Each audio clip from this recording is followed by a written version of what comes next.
And composting.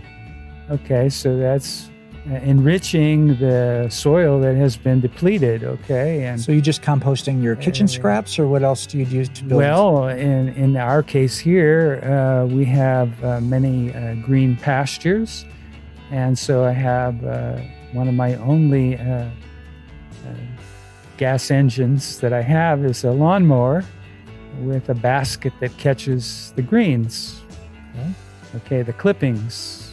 And so from there, I mix that with the kitchen wastes. And Do you dry the clippings first? no, You just put them in green. I just put them all in there together, and within 2 months, I have rich, fertile soil that I can use for a new garden bed. Okay, that's quicker than I would have suggested. So you're making a compost pile that has layers of kitchen scraps and cut grass. Lots of organic matter. Lots of organic matter. Weeds from the garden.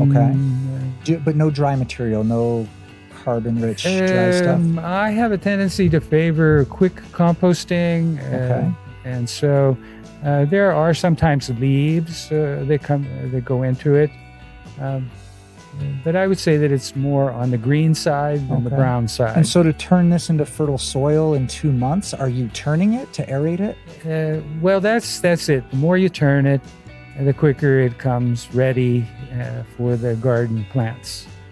The other is something that we'll talk about a little later, is the use of these bio-fermented cultures.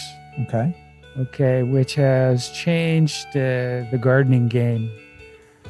And has made it much simpler to do tropical gardening and gardening in general because of these biological microorganisms which become key players in breaking down this compost and making it available to the plants.